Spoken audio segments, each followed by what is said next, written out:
आइए मैं आवाज देता हूँ जनाब डॉक्टर कबीर खान साहब को शेर के साथ। मुझे अगर काम करना है तो दरिया को ये समझा दो। मुझे अगर काम करना है तो दरिया को ये समझा दो मेरे कद के बराबर उसकी गहराई जरूरी है। वेलकम डॉक्टर कबीर खान साहब। शुक्रिया राशिद भाई। पहली बार जिंदगी में मिल रहा हूँ और जो है मैं मुंबई में प्रोग्राम करना चाहता था। लखनऊ के बाद अगला प्रोग्राम मेरा मुंबई में होना था, लेकिन कुछ वजहों से नहीं आ पाया। अब केरल चला गया था तो राशिद साहब से फोन पे ही बात होती रही।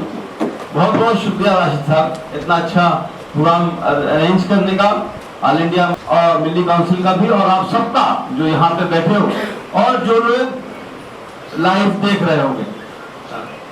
बहुत से लोग हैं जिन्होंने मुझे मैसेज किया और मुझसे मिलने यहाँ पे आए।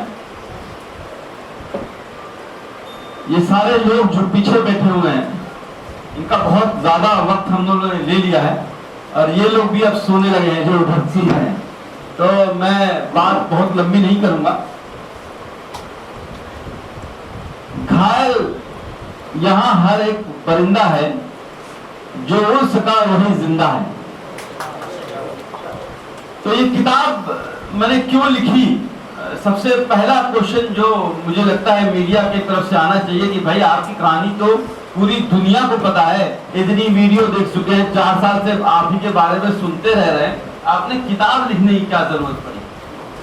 तो छह बातें मैं बताना चाहूंगा। पहली सबसे इंपॉर्टेंट है कि इसलिए कि मेरी जो भी कहानी है वो बिट एंड पीसेस में है, टुकड़ों में है, उसे कंपाइल करने की कोशिश की है।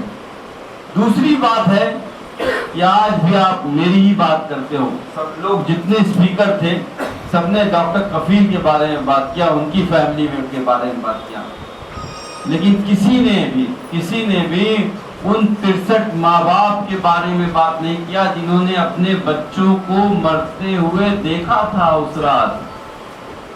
वो 80 फैमिली जो 18 एडल्ट थे,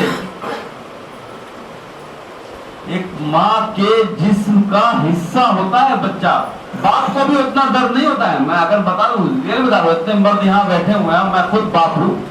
अगर बच्चे को कुछ हो जाता है तो बाप को भी उतना दर्द नहीं होता है, क्योंकि वो बच्चा माँ के जिस्म का हिस्सा होता है। अगर आप उंगली काट दीजिए, जितना दर्द होता है वैसे ही माँ को दर्द होता है। और 80 माओं ने अपने बच्चों को अपने सामने सिर्फ इसलिए दम तोड़ते हुए देखा था क्योंकि जो सरकार में बैठे लोग थे उनको 68 लाख रुपए नहीं दिए। उन्होंने क्यों नहीं दिए? क्योंकि उनको 10% कमीशन मिलेगा। तो ये कहानी उन 80 माँ बाप की है जो आज भी 5 साल बाद इंसाफ के लिए तरस रहे हैं, तड़प रहे हैं। तीसरी बात ये उस सरकार की है, सिर्फ योगी सरकार की नहीं, मैं हर उस सरकार को मैं देखता हूं। मैं पॉलिटिशियन से पिछले 4 साल से मिल रहा हूं। ये लोग जो सरकार चलाते हैं उनके लिए जो 75% जनता है वो कीड़े मकोड़ों की तरह है। एक बात कही थी मेरे ही अधिकारी ने मुझसे उस दिन, गरीब के बच्चे हैं, मरते हैं, मर जाते, क्या फर्क पड़ता है? आपको अगर सिद्धार्थनाथ सिंह का स्टेटमेंट जो हेल्थ मिनिस्टर है याद होगा, अगस्त में मौतें होती रहती हैं। 2016 में 18.5 बच्चे मरे थे, 2017 में 20.5 बच्चे मरे हैं। इतना हंगामा क्यों बरपा है भाई? ये किताब उस करप्शन की कहानी है जो हर सरकार में किसी तरह से दीमक की तरह हमारे देश को खोखला कर रहा है। ये किताब उस जुडिशरी की है। जब साहब चले गए, मैं ये बात उनको कहना चाहता था कि कितनी सुस्त हो गई है कि 9 महीने तक मैं जेल में रहा। 9 महीने बाद जज साहब ने कहा अरे ये तो बेकसूर है। ये किताब उस जेल की कहानी है। जैसा आप कह रहे थे अभी कि एक बैरक में 200 लोग रहते थे, पर वही एक बगल में एक बैरक था जिसमें एक मिनिस्टर साहब रहते हैं, उनको ताउम्र कैद है, वो अकेले रहते हैं। टीवी लगा हुआ है, बेड लगा हुआ है, फ्रिज रखा है, सारा आता, घर से खाना आता है, 100 लोग मिलने आते हैं, वहां से ही अपने लड़के को जिता भी देते हैं। तो आपके पास पैसा है जेल में, तो आपके लिए जेल की जिंदगी आसान है, वरना आप गुलाम हो। ये किताब सबसे ज्यादा इंपॉर्टेंट उस चीज को बताती है कि हमारा सिस्टम, हेल्थ सिस्टम कितना टूटा हुआ है। I always believe it's not because of COVID-19 our health system has collapsed. COVID-19 has just exposed our already collapsed health system. इसीलिए मैंने ये किताब की कहानी जो स्टार्ट की है वो double bench justice Siddharth Verma और अजीत कुमार की ऑर्डर के साथ स्टार्ट की है, जो 4 मई 2021 को उन्होंने दिया था। We are at pain in observing that the non-supplying of oxygen to the hospital is a criminal act and not less than a genocide. एक नरसंहार था। और ये किताब का ट्रिगर था अप्रैल मई, जब एक सुनामी आई थी कोरोना वेव के सेकेंड वेव की, जब दिल्ली, मुंबई, कोलकाता, बेंगलोर, अहमदाबाद, लखनऊ, कानपुर के बड़े बड़े शहर, ये मेट्रोस, एलाइट क्लास जो ये सोचता है कि स्वास्थ्य जो है, हेल्थ जो है वो कम्युनिटी है, जिस दिन पैसा फेंकूंगा अच्छे से अच्छा डॉक्टर मिलेगा, अच्छे से अच्छा इलाज मिलेगा, अच्छे से अच्छा दवा मिलेगी। उसको भी बेड के लिए तड़पना पड़ा, उसको भी दवा के लिए, उसको भी ऑक्सीजन के लिए तरसना पड़ा, मरना पड़ा। पर सच्चाई ये है कि 75% हमारी जनता, आप यूपी, बिहार, राजस्थान, झारखंड, छत्तीसगढ़, आसाम, पश्चिम बंगाल चले जाइए, गांव में किसी को बुखार हो जाए, किसी की डिलीवरी है, किसी को हार्ट अटैक आ जाए, किसी का एक्सीडेंट हो जाए, कहां जाएगा? जो प्राथमिक स्वास्थ्य केंद्र है वो बंद रहता है, उसको डिस्ट्रिक्ट हॉस्पिटल भेज दिया जाता है। आप लोग को शायद कहानी ना समझ में आ रही हो, लेकिन बहुत से लोग यूपी बिहार के होंगे, उनको पता होगा कि आखिरकार उनको फिर मेडिकल कॉलेज रिफर कर दिया जाता है। 200 किलोमीटर दूर मेडिकल कॉलेज होता है, और जब वहां तक पहुंचते पहुंचते आधे मर जाते हैं। जो आधे पहुंचते हैं उनको बेड के लिए, दवा के लिए, ऑक्सीजन के लिए तरसना पड़ता है। तो जो अप्रैल मई में इंडिया ने देखा था और मीडिया ने इतना बड़ा हंगामा किया था कि ऑक्सीजन खत्म हो गई, ऑक्सीजन खत्म हो गई, अरे वो रोज दर्द झेलती है हमारी 75% जनता, रोज। ये सच्चाई है आजादी के 75 साल बाद। बहरहाल, तो ये किताब it's a true and unvarnished truth of a man made massacre, और ये मैंने अपने दिल से लिखी है।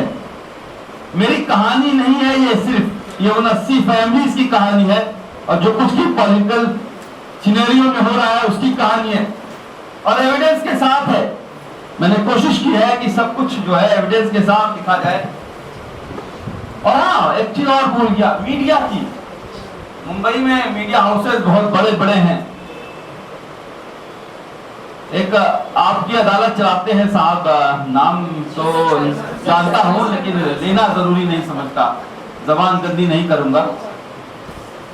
ये टैंक देख रहे हैं, ये टैंक जो है 150 फीट लंबा टैंक है, जिसमें 1.5 lakh litre oxygen, liquid oxygen आती है।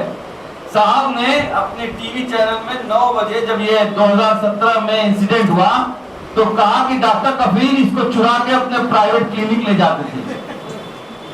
150 फीट लंबा सीमेंट स्टील का बना टैंक, जिसमें 1.5 लाख लीटर ऑक्सीजन है, 9 बजे के प्राइम टाइम में चलाया जा रहा है। और एक रिन्यूड जर्नलिस्ट कह रहा है ना, तो लोग को वो लगता था कि सही कह रहा होगा, और लोगों ने बिलीव किया। यही है मिस इन्फॉर्मेशन, फेक इंसान। आपके एक टाइम्स नाउ में 9 बजे, शायद वो मुंबई छोड़ के चले गए, गोस्वामी साहब कोई थे, अच्छा अर्णव गोस्वामी सर, हाँ, बड़े बड़े बाल थे शायद। चिल्ला चिल्ला के 70 बच्चों का हत्यारा वाइस प्रिंसिपल डॉक्टर कफील खान 8 अगस्त 2016 को ज्वाइन किया। 1 साल पहले सबसे जूनियर डॉक्टर था, 40 साल की उम्र होनी चाहिए, 10 साल का एक्सपीरियंस होना चाहिए। इसमें मैंने अपना अपॉइंटमेंट लेटर भी लगाया। तो मैंने एक आरटीआई डाला जेल से निकलने के बाद कि भाई वाइस प्रिंसिपल था कौन, योगी जी से पूछा तो जवाब आया वाइस प्रिंसिपल की कोई पोस्ट ही नहीं है। तो इस तरह का मुझे प्रोफेसर बना दिया गया। प्रोफेसर बनने के लिए आपको मतलब एचओडी बना दिया गया। एचओडी बनने के लिए प्रोफेसर होना जरूरी है। मुझे सुपरिटेंडेंट बना दिया गया, superintendent of BRD medical college, head of the department of BRD medical college. 500 doctor है, 5000 एम्प्लॉई है, 1000 बेड का मेडिकल कॉलेज है वो, और अकेला डॉक्टर मैं था जो सुपरमैन की तरह सब काम कर रहा था। क्योंकि 2 दिन पहले इसी मीडिया ने बिना सोचे समझे मुझे हीरो और फरिश्ता भी बना दिया था। उन्होंने रात में मुझे काम करते हुए लोकल न्यूज़पेपर ने देखा और वो न्यूज जो है वो उठा ली गई, और फिर एक बीजेपी के अंदर एक बवाल इकट्ठा हुआ। योगी जी को हटाने का एक षड्यंत्र मुझे लगता है किया गया, और यही दिल्ली से प्रधानमंत्री ने एक टीम भेजी। जेपी नड्डा उस वक्त हेल्थ मिनिस्टर थे और डॉक्टरों की टीम के साथ एक टीम गई 13 अगस्त 2017 को, 2 दिन के बाद इंसिडेंट के। मीडिया मुझे हीरो और फरिश्ता बना रहा था, मीडिया लेकिन यह भी पूछ रहा था कि वो 63 बच्चे मरे क्यों। मीडिया यह भी पूछ रहा था कि सिद्धार्थ दास सिंह ने क्यों इतना अगस्त में मौतें रहती हैं, ऐसा स्टेटमेंट दिया। मीडिया कहने लगा योगी जी इस्तीफा दो, आप तो 30 साल से यहाँ के एमपी हो, क्या किया था अभी तक 30 साल तक। तो जब ये क्वेश्चन आने लगे तो प्रधानमंत्री आदरणीय नरेंद्र मोदी जी ने आदित्यनाथ जी महाराज के लिए एक इंक्वायरी कमेटी भेजी। अब आदित्यनाथ जी महाराज को लगा कि अगर इंक्वायरी कमेटी ने कुछ गड़बड़ लिख दिया तो शायद बड़े बड़े जो मनोज सिन्हा और केशव प्रसाद मौर्य जैसे लोग हैं जो रेस में लगे हुए हैं मुझे गद्दी से ना उतार ली। तो उन्होंने बड़ा मतलब अच्छे इंसान है और उन्हें दिमाग से काम लिया। जैसे ही वो हॉस्पिटल घुसे उन्होंने ना बच्चों से बात की ना किसी से बात की। बुलाया गया, जेपी नड्डा इधर खड़े थे, शिवप्रताप शुक्ला यूनियन मिनिस्टर इधर खड़े थे, डिस्ट्रिक्ट मजिस्ट्रेट थे, कमिश्नर थे, मेरे हेड ऑफ द डिपार्टमेंट थे और प्रिंसिपल थे, बाकी लोग थे, मेरा स्टाफ था और कुछ सेलेक्टेड मीडिया के लोग थे। जो जैसा सुशांत सिंह सर ने कहा है, लेकिन जब बुलाया गया तो मैं बड़े खुश होके गया था कि शाबाशी मिलेगी।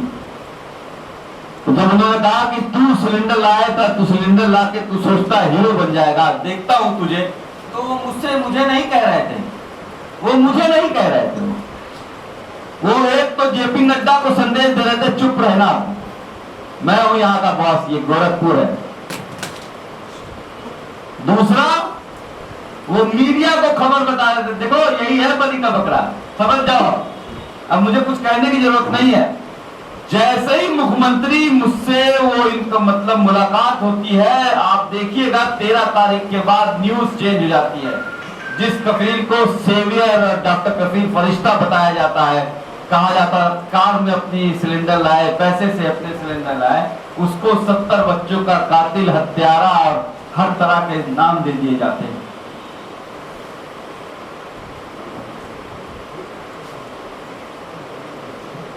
एफआईआर होती है, जेल भेज दिया जाता है, 9 महीने लग जाते हैं बाहर निकलने में।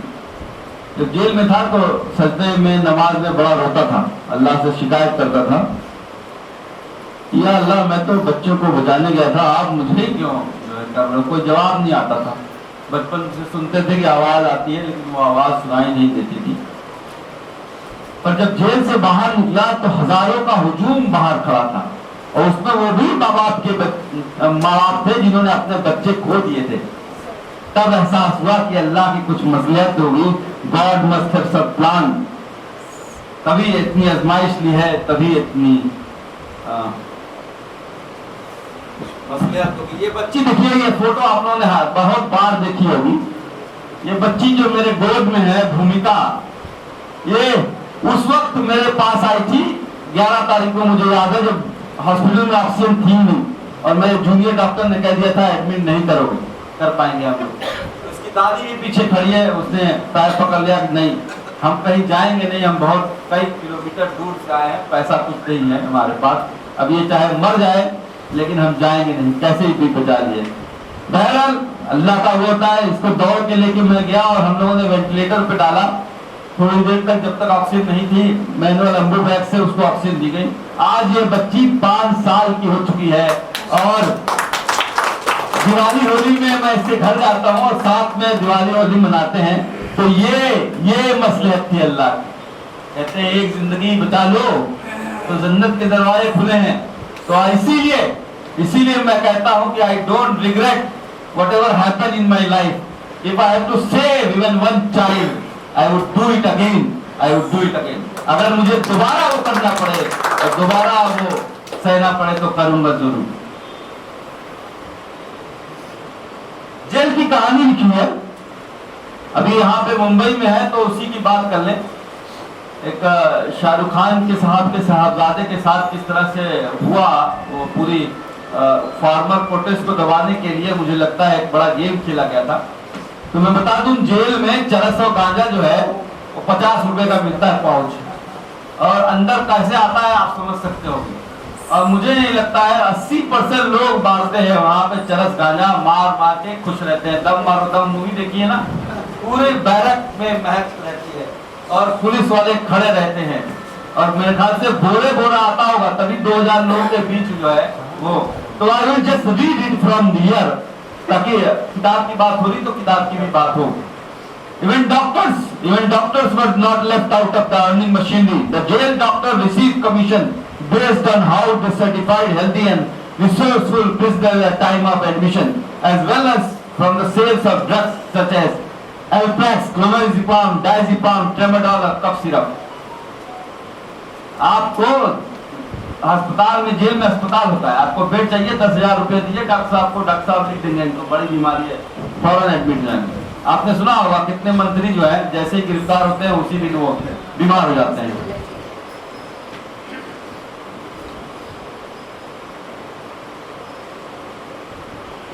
तो सिस्टम इतना करप्ट हो चुका है कि एक जेल के सिपाही से लेके किस तरह से जेल मंत्री तक पैसा पहुंचता है उसको भी मैंने बताने की कोशिश की है। जेल जो है बहुत गंदी जगह है। अगर आपके पास पैसा है तो शायद थोड़ी सुविधा मिल जाती है, लेकिन मोनोटोनी है। मतलब सुबह उठो तो क्या करना है पता नहीं है, और रात में उठो तो सोना क्या है पता नहीं है। बहरहाल जेल से बाहर निकला था तो जिंदगी सोचा था आसान हो जाएगी। इलाहाबाद हाई कोर्ट ने कहा कि डॉक्टर कफील ने कोई करप्शन नहीं किया है, डॉक्टर कफील का कोई मेडिकल इंजीनियरिंग नहीं किया है, डॉक्टर कफील का ऑक्सीजन से कोई लेना देना नहीं था। तो लगा जिंदगी आसान हो जाएगी, नौकरी मिल जाएगी, लेकिन नहीं। योगी जी ने एक इंक्वायरी कमेटी बिठा दी प्रिंसिपल सेक्रेटरी के से अपने कि बताओ अब इंक्वायरी करो, जब इंक्वायरी खत्म होगी तब तुम्हें नौकरी दी जाएगी। मैंने कहा ठीक है भाई। मेरे भाई को गोली वहां मारी जहां पे चीफ मिनिस्टर योगी जी खुद मौजूद थे। 4 घंटे तक पुलिस जो है एक वैन में लेके घुमाती रही ताकि वो मर जाए। मेरा भाई तड़प रहा था, 4 गोलियां मारी गई थी। हालांकि तो सारी फोटो तो नहीं लगाई थी, लेकिन एक सीधी स्कैन इसमें लगा हुआ है जिसमें आप देख सकते हो गोली जो है गर्दन में फंसी हुई है। मैं डॉक्टर था, मैं जान रहा था कि खून बहा जा रहा है, मेरा भाई चिल्ला रहा है, कभी भी मर सकता है। पर जो ऑपरेशन 10 बजे होना था वो 3 बजे हुआ, और वो भी जब जो है पूरे इंडिया से आवाजें उठाने लगी। उस वक्त हमने थोड़ी सी समझदारी शायद की कि वो बातें जो है सोशल मीडिया पे डाल दी, कभी कभी उसका फायदा हो जाता है, और इनको डांट पड़ी तब इन्होंने छोड़ा।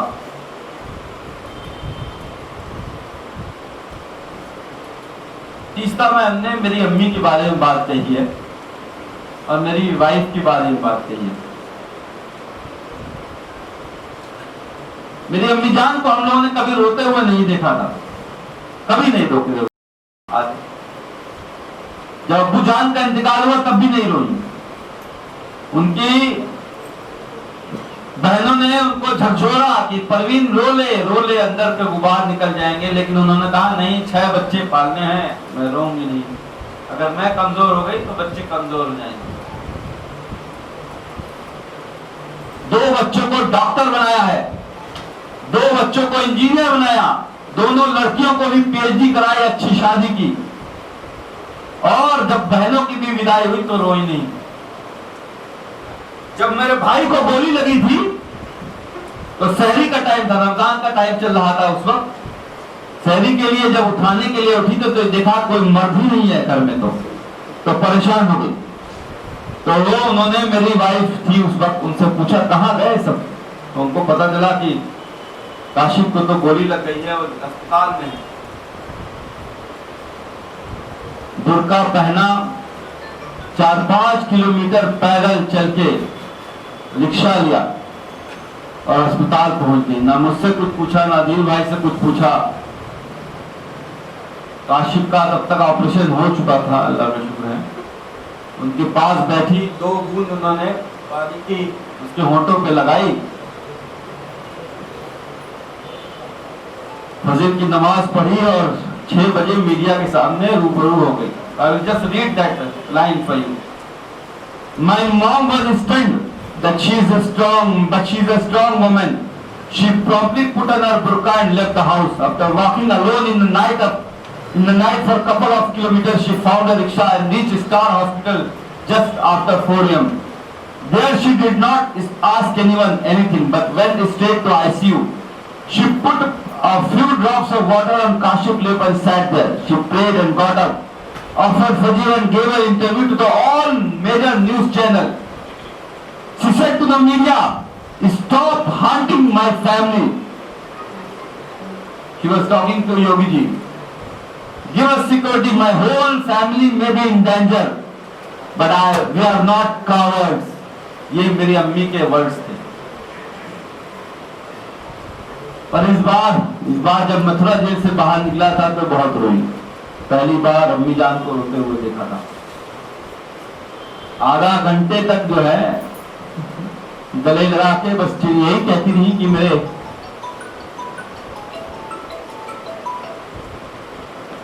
गले से लग जा, मेरे सीने में समा जा।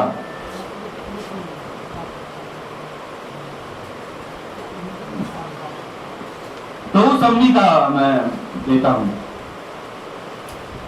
मेरी वाइफ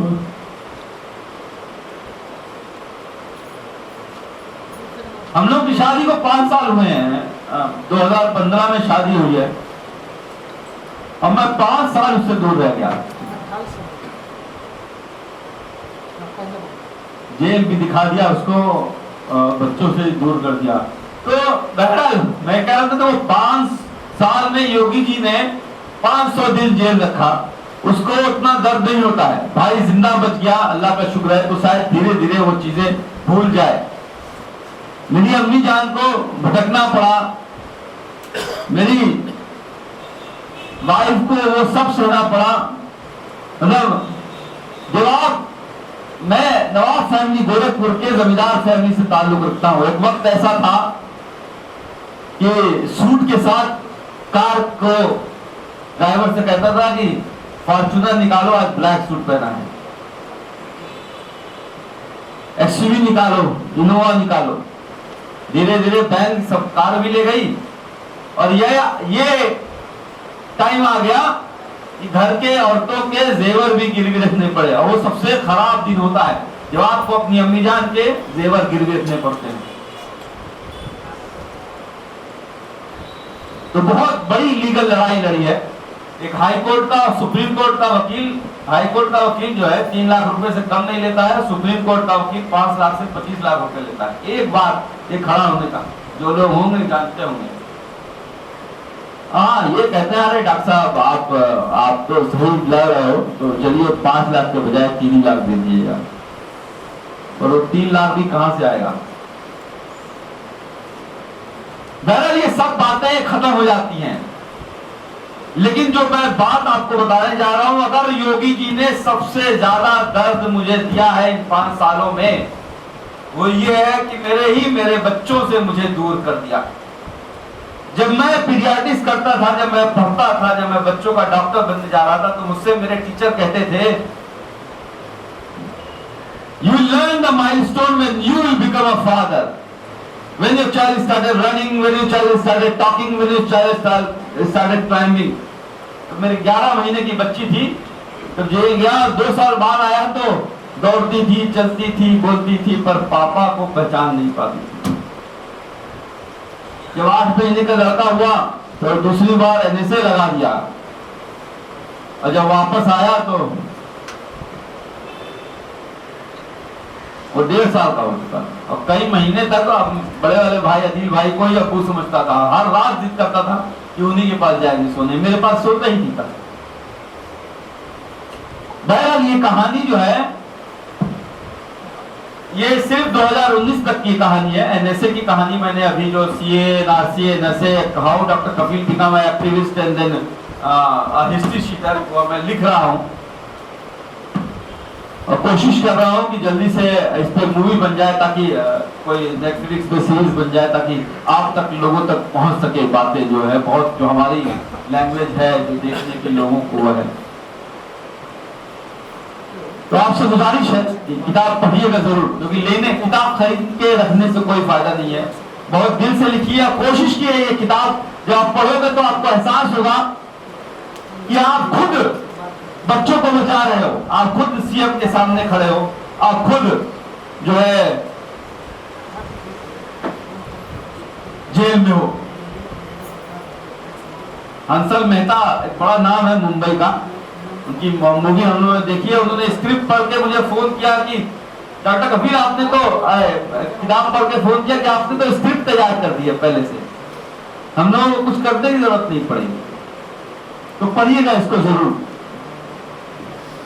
बात खत्म करूंगा मुंबई से, क्योंकि आज से 2 साल पहले मुंबई के 30 तारीख को कोलाबा में ही मेरा एक प्रोग्राम था, महात्मा गांधी की पुण्यतिथि पे तुषार गांधी के साथ।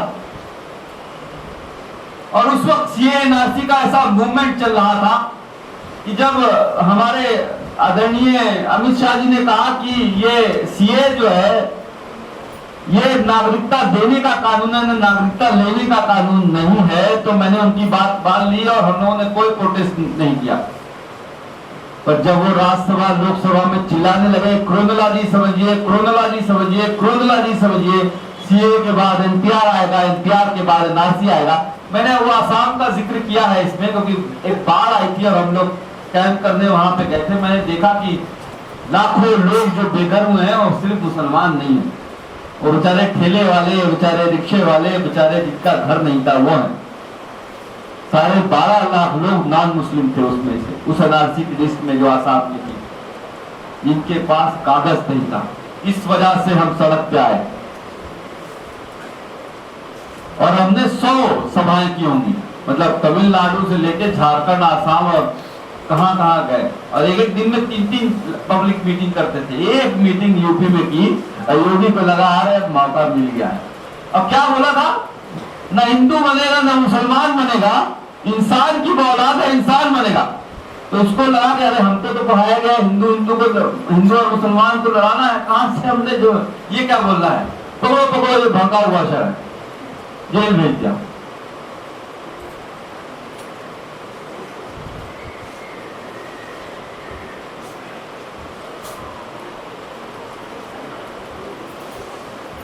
तुम सालों की औकात यही है, तुम सब सारे सब पाकिस्तान क्यों चले जाते, तुम्हारे सारे खून में ही है। यही मुंबई के पुलिस स्टेशन में बैठ के मेरे साथ जो है थप्पड़ रात में मारा गया और ये कहानी बताई गई कि मैं जापान गया था सरकार को गिराने के लिए। मैंने कहा मेरा पासपोर्ट तो सरकार के पास है, मैं तो कैसे, और जापान क्यों बोल रहे हो, पाकिस्तान बोल।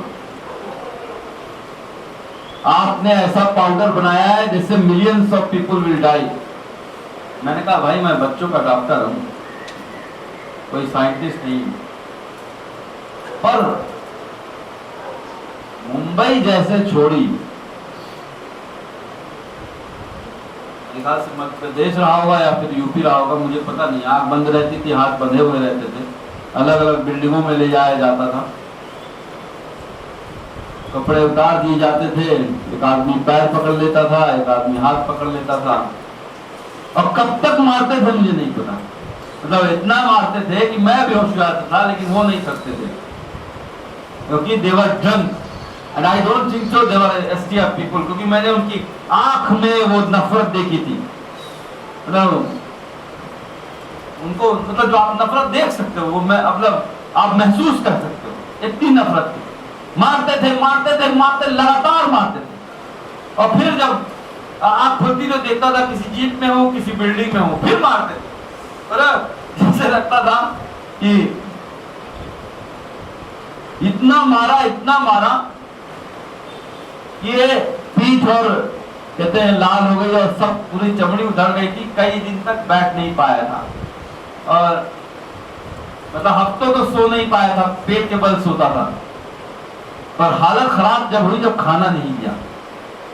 आप जो है ना, मैंने अभी जो स्टार्टिंग में बोला था, आप मार बर्दाश्त कर सकते हो, भाई पे गोली लगी वो बर्दाश्त कर लिया, अम्मी को यहाँ वहां जाना पड़ा वो बर्दाश्त कर लिया, मतलब पूरी फैमिली टूट गई, तरबतर हो गई, वो बर्दाश्त कर लिया, लेकिन भूख बर्दाश्त नहीं हुई।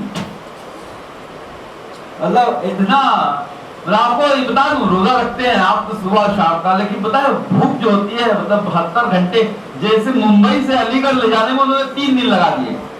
हालांकि कोर्ट कहता है कि 24 घंटे के अंदर आपको मजिस्ट्रेट के सामने प्रेजेंट होना है। तो 3 दिनों में इन्होंने इतना फिजिकल टॉर्चर किया कि बस तुमको बोलना नहीं है। तो जैसा कि मैंने कहा कि जैसे ही मैं मथुरा जेल पर पहुंचा और मैंने जेलर को देखा तो मेरी हिम्मत टूट गई, और मैं बहुत रोया पैर पकड़ के कि 2 रोटी दे दो, थोड़ा सा पानी पिला दो। गला सूख रहा था, मतलब पेशाब करता था तो लगता था यूरेटिक स्टोन हो गया है, इतना तेज दर्द होता था। तो उसने कहा हट साले, जब तक तू योगी जी के बारे में बोलना बंद नहीं करेगा तब तक तुझे खाना नहीं दिया जाएगा। जैसा कि काशी साहब ने अपनी छोटी सी डॉक्यूमेंट्री में बताने की कोशिश की है। और एक सॉलिटरी कन्फाइनमेंट में रख दिया गया। सेल होता है, आप लोग को पता होगा, एक तो बैरक होता है और एक सेल होता है जिसमें अकेला आदमी रहता है, उसमें रख दिया इनिशियल और बंद करके भूल गए। अरे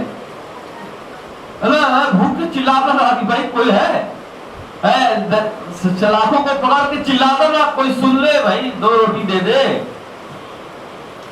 और चिल्लाते चिल्लाते भी हो जाता था, उठता था, देखता था फिर अंधेरा है, फिर चिल्लाता था, फिर भूखता था।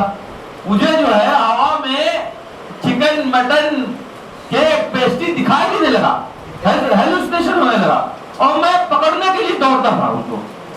मैं दौड़ता था कि पकड़ के खा लूं। मैं अपनी शर्ट को खा गया।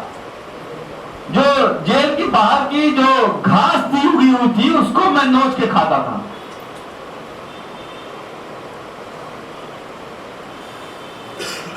फैमिली का बहुत रोल है, जान लीजिए। उस वक्त भी जैसे अनटचेबल हो गया, कोई आया ही नहीं। बहर काशिफ आए, मेरे ख्याल से 3 या 5 तारीख को आए, और कोर्ट के इंटरवेंशन के बाद मुझे जनरल बैरक में शिफ्ट किया गया। और वो पानी जो है वो आबे जमजम लगा, जब पहली बार बूंद मुंह में पड़ी।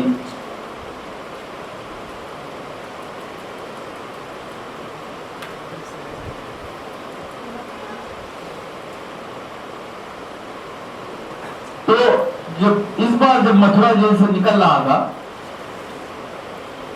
तो एक मैसेज आया, जब 10:30 बजे जस्टिस गोविंद माथुर ने ये कहा कि my speech डिप्रिकेट any kind of violence and hate, my speech was about integrity and unity of India. ये देश तोड़ने वाला नहीं, ये देश जोड़ने वाला भाषण था।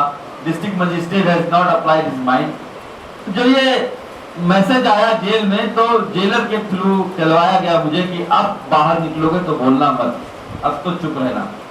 और मेरी फैमिली ने भी यही मैसेज कहलवाया मुझे। तो बाहर निकल के मैंने कहा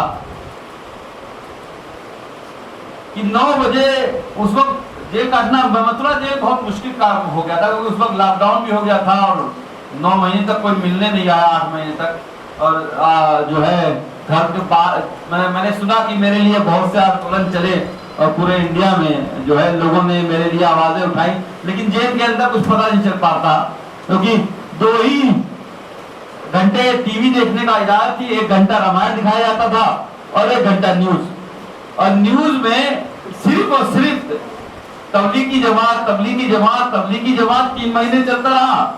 मतलब कोरोना पूरे इंडिया में फैला था, सिर्फ एक चीज दिखाई जाती थी, तबलीगी जमात। जब खोलो न्यूज वही आती थी। और दूसरा 3 महीना जो है सुशांत सिंह राजपूत आया, तो हम लोग को पता ही नहीं चला कि मेरे लिए क्या हो रहा है और कैसे हो रहा है। मैंने जेल के बाहर मैंने कहा कि उत्तर रामायण में श्री रामचंद्र जी जब अपने ही बच्चों के मारने के लिए धनुष बाण उन्होंने उठा लिया, तो महर्षि वाल्मीकि जी ने कहा कि क्या कर रहे हैं श्री रामचंद्र जी, राजा का धर्म राजधर्म होता है, राजहट नहीं। और मैंने कहा ये हमारा राजा तो बाल हट कर रहा है, ये तो राजहट भी नहीं कर रहा है, तो बच्चों की तरह जिद किए हुए बैठे हुए। अरे एक जूनियर डॉक्टर की और सीएम की भाई क्या है, क्यों पीछे पड़े हुए? तो उन्होंने कहा बोलना नहीं, तो मैंने किताब लिख दी, लो बोलू नहीं, पढ़ दो।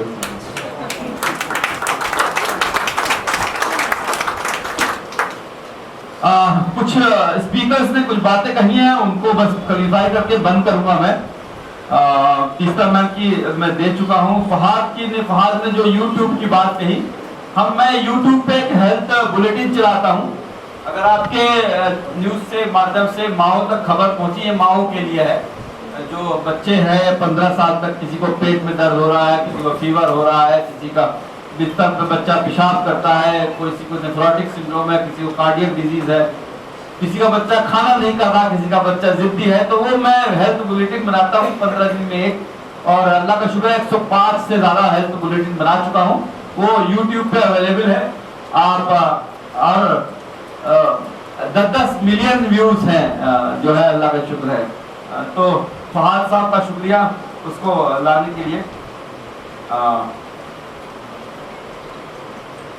सुशांत सिंह सर ने कहा कि जो है एकदम सही बात कही कि योगी जो है ना, वो मुझे कोई पर्सनली कोई हमारी जो है वो नहीं है भाई। मेरे जैसे मैंने बताया कि मेरे अब नाना जो थे वहाँ के जमींदार थे, तो उनको अच्छी तरह से जानते हैं लोग किस खानदान से वो बिलोंग करता हूँ मैं, तो मुझे कोई पर्सनली वो परेशान नहीं करता है। Doctor Kapil is just a face, a symbol. जब उसको पंच करता है तो एक मैसेज भेजता है to create a pseudo euphoria among his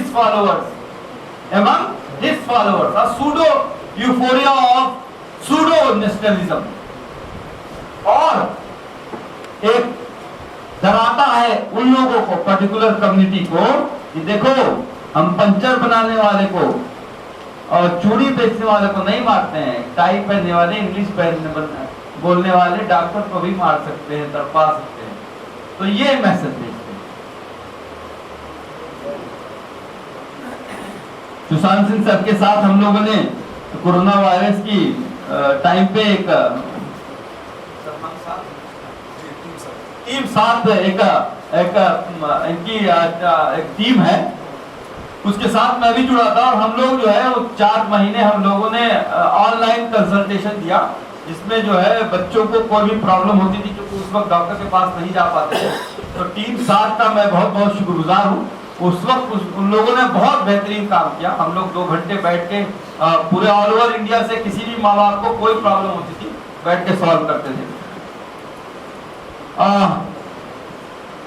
लेकिन सुशांत सिंह सर की एक बात से मैं ना इत्तेफाक रखता हूं कि जो इन्होंने कहा कि योगी जी ने शायद इसलिए कि मुस्लिम हूं और ज्यादा हिट किया मुझे नहीं। मैंने लगता है कि अगर वो डॉक्टर कपिल मिश्रा होता, डॉक्टर कपिल कुमार होता, डॉक्टर कपिल सिंह होता, तब भी वो करता वही योगी जी। उसको अपने लोगों को बचाना था, चाहे हिंदू होता, चाहे मुस्लिम होता, चाहे सिख होता, चाहे ईसाई होता, उसको अपने लोगों को बचाना था। बस फर्क ये आ जाता है कि जब खान नाम आता है तो story is easy to sell. तो समझाना ऐसे कि 2 दोस्त थे जेएनयू में, जेएनयू के 2 लड़के थे, एक उमर खालिद और एक कन्हैया कुमार। तो वो पाकिस्तान गए सरकार को गिराने के लिए। तो सही समझ रहे हो? अरे मैं बात कह रहा हूँ। तो वो लोग पाकिस्तान है, कहा जाता है वो लोग पाकिस्तान गए सरकार को गिराने के लिए। तो आप जब बात कीजिए यूपी बिहार में तो सब कहेंगे नहीं नहीं गया, उमर खाली जरूर गया। तो डिफरेंस बरतना है, और उमर के पास तो पासपोर्ट भी नहीं है। तो ये था। हाँ, एक बात जो इन्होंने कही कि सुशांत सिंह सर ने कि मुस्लिम जब दाढ़ी और टोपी और कुर्ता पजामा पहनता है तो उसकी आइडेंटिटी को लेके इतना बवाल मचता है, वो हम लोगों को बचपन से ही दिमाग में बसाया जाता है। उसी वक्त मुझे नसीम मामू, मेरे कल अभी हम लोग मुंब्रा में थे, परसों एक प्रोग्राम था, तो नसीम मामू मेरे मामू हैं, उन्होंने एक बात कही कि ये जो एक सेक्टर होता है जो ब्राह्मणिज्म है, मतलब आप उसको सारे ब्राह्मण को नहीं कहूंगा, कुछ लोगों का ये ऐसा होता है कि ये इस तरह से अपने आप को उस धर्म को सब में ढाल लेते हैं कि पता ही चलता। जैसे हम लोगों को बहुत दिनों तक नहीं पता था कि बुद्ध धर्म भी अलग है, सिख धर्म भी अलग है, तो सब कुछ हिंदू ही समझ रहे थे ना, तो सब मिक्स हो गया। Religion is a personal choice. I believe in Allah. That is my personal choice. कोई भी रिलीजन हो, चाहे हमारी तरफ से चाहे आपकी तरफ से, कभी भी नफरत नहीं बांटनी चाहिए। मैं 3 बात से अपनी बात खत्म करूंगा। सबसे पहला जरूरी है अमाल सही होना चाहिए, आपका हार्ट सही होना चाहिए। अगर आपका दिल कहता है कि ये चीज गलत है तो उसे मत करो, और अगर आपका दिल कहता है ये सही है तो चाहे जो कोई भी बड़ी से बड़ी ताकत, बड़ी से बड़ी परेशानियां आ जाए, उसे करना जरूरी है और करना चाहिए। दूसरी बात, एजुकेशन। मैं आज ये लड़ाई लड़ पा रहा हूं क्योंकि मेरी माँ बाप ने मुझे पढ़ाया है। मेरी माँ उस वक्त की ग्रेजुएट है जब गोरखपुर में लड़कियां घर से बाहर नहीं निकलती थी। मेरी नानी गोरखपुर की पहली मुस्लिम जो है हाई स्कूल पास लड़की है। तो उस एजुकेशन की वजह से मैं आज एक फाइट कर पा रहा हूं। और हमारी कम्युनिटी के साथ सबसे बड़ी प्रॉब्लम होती है कि आप यूपी बिहार चले जाइए, स्पेशली मुस्लिम कम्युनिटी में याद हो गई है कि जहां नाम लिखना सीख लिया कहते हैं कि अरे जी शादी कर दो। तो education is the backbone of development of any society. और तीसरा जो एक गंदा ट्रेंड सुशांत सिंह सर हम देख रहे हैं ट्विटर पे भी और फेसबुक पे भी, कि जो हमारे 18-20 साल के लड़के हैं वो भी जो है उसी नफरती भाषा का भी यूज करने लगे हैं। मार दो, बलात्कार कर दो, बदला ले लो। अरे तुम भी वैसी बात करोगे तो हमारे और उनकी में फर्क क्या रह जाएगा? मोहब्बत बांटनी है। मैंने अलीगढ़ में भी कहा था कि ये वजूद की लड़ाई है, और इसकी वजूद की लड़ाई का मतलब कोई मारपीट नहीं करना है। जो हमारे संविधान, देखिए मैं जीत के आया ना, कितने मुकदमे किए, कितने दिन जेल में, ये हाई कोर्ट से सुप्रीम कोर्ट से लेके जीत मिली ना, तो आपको अपने कॉन्स्टिट्यूशन पे भरोसा होना चाहिए, उनकी लैंग्वेज पे हिंसा। There is no space of hate and violence in any democracy, any civilised society. UP का इलेक्शन है, आप किस पार्टी का प्रचार करेंगे, आप चुनाव लड़ना जा रहे हैं, आप क्या करना चाहते हैं? तो बस इतना कहूंगा, मैं ये राइट टू हेल्थ केयर को लेके घूम रहा हूं। मेरा अपना 13 चीफ मिनिस्टर से मिल चुका हूं और हेल्थ मिनिस्टर को भी दे चुका हूं कि राइट टू हेल्थ केयर एक लेजिस्लेशन लॉ बने, ताकि हर गरीब को उसके घर के आसपास 3 से 5 किलोमीटर के अंदर at least emergency services free of cost, irrespective of their caste, region, religion, socio-economic status, disability और जेंडर बायस के लिए। और अब जब नौकरी से निकाल दिया है तो एक मिशन स्माइल हॉस्पिटल बनाने की गुजारिश है। मैंने सुना है मुंबई में बड़े बड़े अरबपति लोग हैं, तो शायद कुछ लोग मदद कर सके। मैं अपील करूंगा आप लोगों के माध्यम से, ये मिशन स्माइल हॉस्पिटल, लेकिन मैं मुंबई में नहीं खोलूंगा, मैं खोलूंगा वो हॉस्पिटल शायद यूपी में, बिहार में, राजस्थान में, कहीं ऐसी जगह पे जहां गरीब लोगों को मदद है की जरूरत हो। ये this hospital will be corporate style hospital जो हमने बनाया है, ये प्रोजेक्ट को, जिसमें वो सारी सुविधाएं रहेंगी जो फोर्टिस और मेदांता में मिलती है, लेकिन बिलिंग काउंटर नहीं रहेगा इंशाअल्लाह। बहुत बहुत शुक्रिया आप लोगों का। ये जद्दोजहद जारी रहेगी। डरता आता नहीं हमें, चाहे जितना भी डरा लो, हर बार एक नई ताकत से उठेंगे, चाहे जितना भी झुका लो। बहुत बहुत